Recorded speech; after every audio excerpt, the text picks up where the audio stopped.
Today I will be talking about applying selective exposure theory to the opinions of voters and how it affected the 2016 presidential campaign.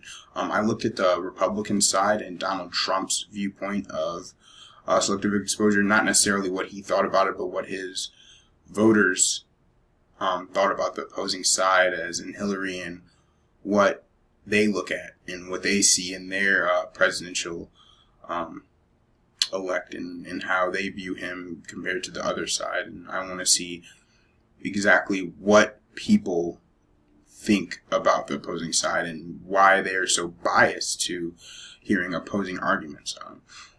So my research question pretty much was, do people accept selective exposure, or are people unbeknownst to them being subjected to this form of biased media? And that kind of plays into what I'm talking about from the jump is, do people believe that there are the bias that lies within the media that they see, or do they know that it's there and not care that they are being subjected to that? So it really will affect the 2016 presidential campaign, because social media and media has been rampant these past few presidential elections and has affected not only the Obama administration both times he was elected, but it also will affect, obviously, like I just said, this presidential campaign right now. So selective exposure was my big topic, and the definition is the bias that people subject themselves to because they are more comfortable with accepting confirmation bias. Confirmation bias is only hearing out certain views, thoughts, and beliefs that align with your own. And that plays a big part into elections, politics, anything that you can think about. So I did some pretty interesting research on hostile media perception and partisanship. I read a very interesting piece titled Third Person Effect and Hostile Media Perception Influence, written by some people that I really like to read their review literature. But pretty much it means that people listen to views that align with their own. Partisanship is affected by this behavior in a major way, because if you only listen to one viewpoint or one side of the story, it's going to be able to pretty much confirm and accept everything that you've been thinking from the jump, and that your side is the right side and your side is the side that is the only way that things should be had, and the issues that you think are important are the issues that are the most important. At least that's what people think when looking at hostile media perception and partisanship. So that plays into selective avoidance. Selective avoidance kind of, people love to rebuttal against opposing viewpoints and not listen to, obviously, the other side. Like I'm just saying is, they avoid it completely. And if they hear anything about it, they're quick to just shut it down. They don't want to listen to it. They just want to hear it and then have their own thoughts and perceived notions made up already. And it's not necessarily a good thing. So they kind of just play on that. So I broke down my case study into different parts. The literature review is obviously the first one I just talked about, but the historical analysis was one, the archival research was one, the focus group, and the ethnography. And I'll continue by talking about my historical analysis. This is selective exposure is historically relevant because it shaped people's perception of journalism and media into what it is today. Muckrakers was a big thing during the Teddy Roosevelt administration because the media was narrow-minded and it really would put out content trying to push its own agenda. And that's what he was trying to avoid, and what people should avoid is listening to one side of the story, because historically that could hurt us in a lot of ways. If you look at different countries, communist countries who have media that only will say positive things about that country and about the certain dictators or whoever may be in power, tyrants who are in power, that's not good for us as people, because we can only get one side of the story, and we rely on these medias and these different types of things to give us our ideas and let us be able to form our own opinions instead of having them push their own separate agenda. That's kind of how it affects voters and our democracy. But the Obama 2008 and 2012 campaigns were affected in a big way by social media and mass media. Obama administration definitely took a different way towards trying to get the voters and definitely connected with the millennials and people who used these different types of social medias: Facebook, Twitter, Instagram, not as much Instagram, but YouTube.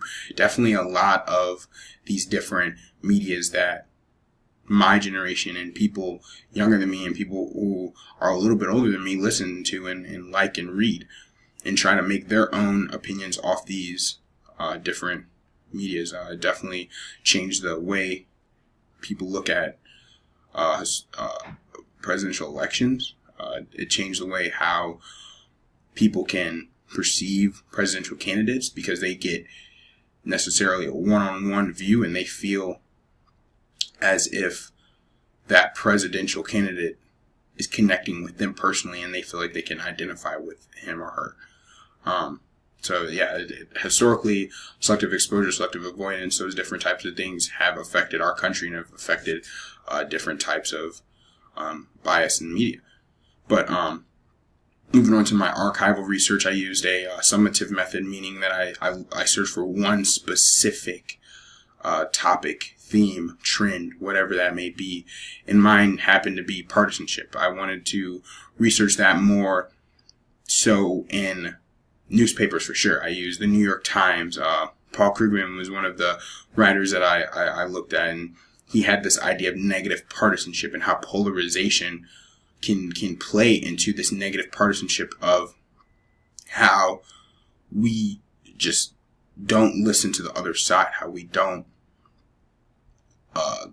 try to hear out opposing arguments, and how we don't try to necessarily align our beliefs with other people's beliefs and come to a common goal. We want our agenda pushed, our separate ways manifested within the country, and or whatever that may be, whatever opinion, whatever topic you have an opinion on. We want our own way pushed throughout, and negative partisanship really plays into that sense of not being well-rounded in everything, saying that an issue that one side listens to just because they think isn't important and your side thinks it isn't important, saying that's not important at all.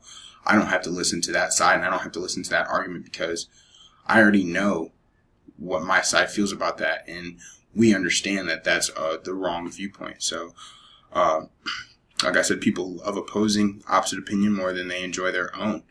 In some instances, this negative partisanship plays into people may not even really believe or trust their side. They may not even believe what they're hearing from a Fox News or a conservative news group, but they like it more than what an MSNBC or a liberal left-winged news group has to say about a certain issue or a certain topic. And that's huge because they don't even believe what they're saying or what they're reading or what they're hearing.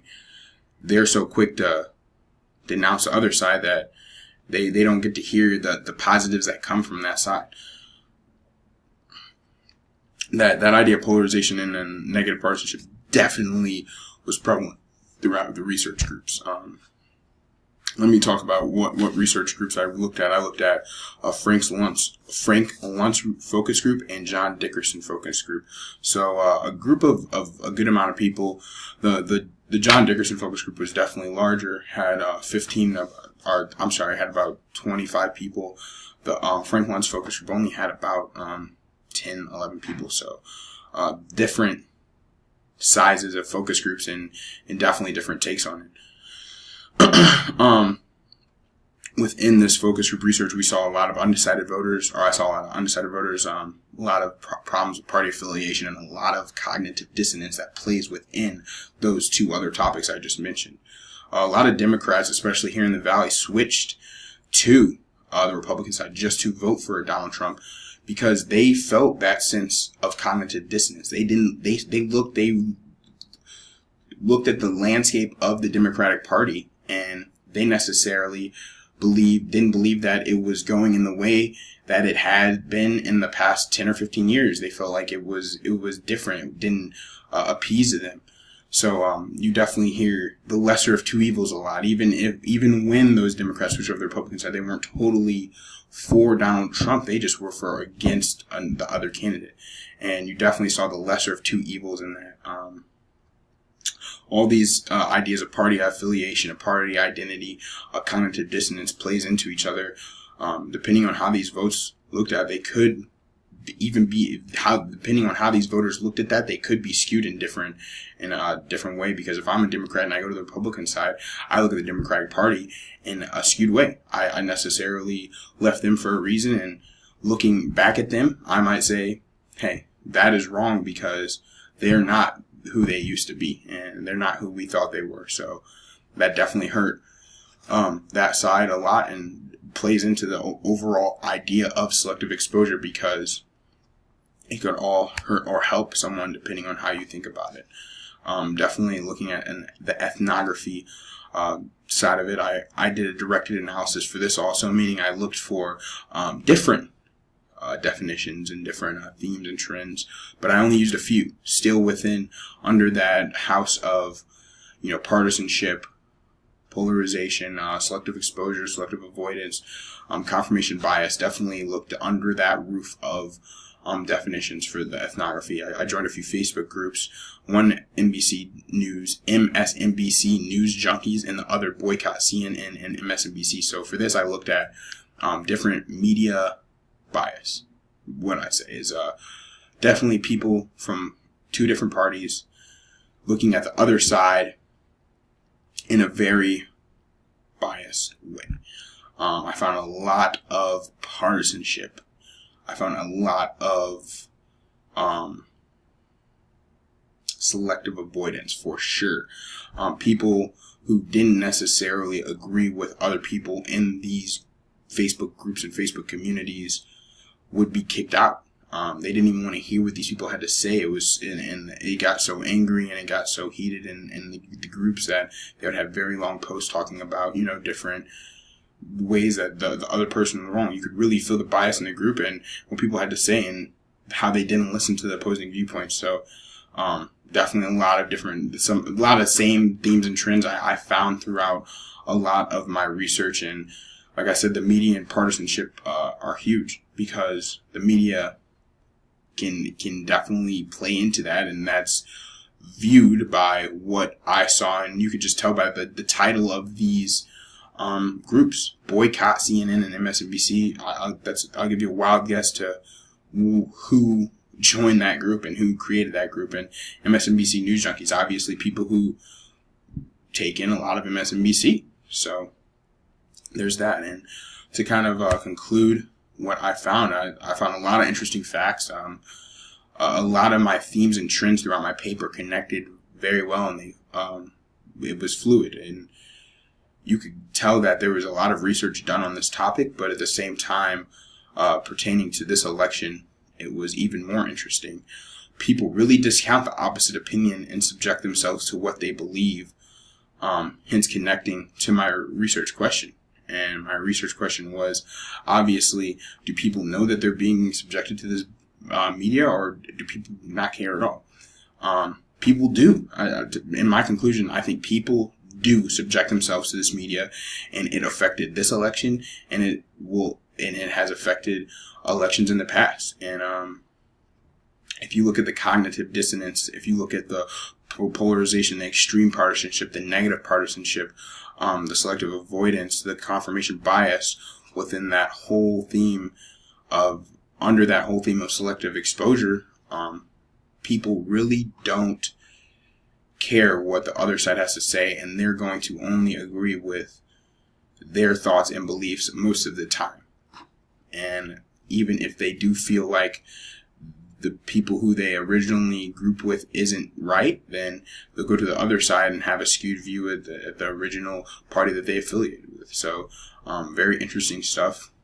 I loved researching my topic, and it was a great thing to read about and learn about. So, yeah, that's my presentation. So, thank you very much for listening. Have a nice night.